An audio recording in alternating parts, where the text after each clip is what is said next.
In the heart of a twilight realm, where shadows danced and secrets entwined with the breeze, a war lingered on the horizon, unspoken yet palpable. The sacred Ram Janmabhoomi temple in Ayodhya, once a beacon of hope, was now a cacophony of chaos. The air crackled with tension as a hooded figure surged through the throng, a specter of fear, cloaked in malevolence. People screamed, echoing their terror into the night as the figure moved with an otherworldly grace, shadows bending to his will. Amidst the turmoil, Sati stood, her heart racing like a wild stallion. The glint of determination sparked in her eyes as she unsheathed her sword, charging forward without a flicker of doubt. "Stop!" cried Shiva, his voice desperate as he sprinted behind her, dread twisting in his gut. But Sati was already gone, a streak of resolute fire plunging into the depths of the forest, chasing the enigma that was the Naga. What followed was less a battle, and more a wicked dream, a dance of death. The Naga moved with an agility that defied human understanding, parrying Shiva's strikes as if he were a phantom, a creature born of nightmares. And for the first time, dread seeped into Shiva's bones. He felt the weight of defeat pressing down on him. But as the fight escalated, a moment of horror struck. Pain seared through him as the Naga's poisoned blade nicked his side, rendering him momentarily paralyzed. Sati, fierce and unyielding, lunged at their attacker, but the Naga effortlessly knocked her down. In that instant, his gaze fell upon her, and he froze, eyes wide with an unfamiliarity. Sati was pregnant.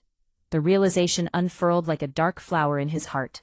He could end her life, snuff out the light within her, but instead, he hesitated. That singular decision shifted the very fabric of their conflict. Shiva, paralyzed and breathless, began to see the shadows of a complex truth.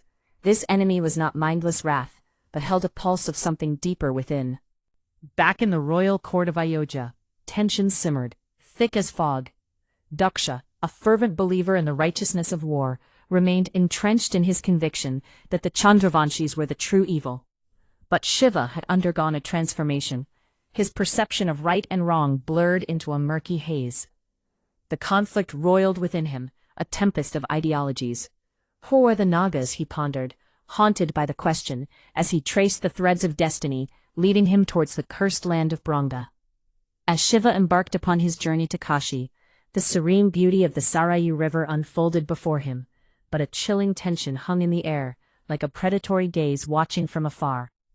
Sati felt it first, an intuition that pierced through the calm, a sense of being observed, not out of malice, but with a haunting blend of love and grief. Far off, the Naga lingered in the shadows, clutching one of Sati's knives as if it were a fragment of his very soul. In the days that followed as they traveled, the layers of Shiva's past unfurled, revealing the political labyrinth of India, a landscape divided by stark ideologies.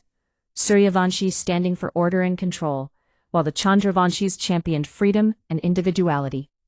Neither faction was wholly virtuous, and Shiva found himself ensnared between their dichotomy. With every whispered tale of the Nagas that reached his ears, he felt the cold fingers of fear gripping the hearts of the people, branding them as monsters with horrifying tales and monstrous forms. Yet, he could discern a deeper truth. They were not demons, but misunderstood souls, birthed from society's cruelty. As he delved deeper into the mystery, the world darkened around him. Plague-infested lands, deceitful rulers, and twisted alliances emerged from the shadows as the Nagas remained one step ahead, always lurking, always watching. With each revelation, the bond between Shiva and Sati tightened, their love transforming from mere romance into a profound partnership of trust and healing. For the first time, Sati dared to hope for happiness, a fragile light in their turbulent journey. But as they drew closer to the truth, the danger intensified, threatening to consume everything they held dear. What started as a quest for survival morphed into a labyrinth of betrayal and ambushes, unveiling humanity's darkest corners. As the stakes escalated, Shiva stumbled upon a shocking revelation. The Nagas were not the monsters of folklore, but individuals abandoned by society due to their physical deformities. This truth hit Shiva like a tempest, unraveling everything he thought he knew about good and evil.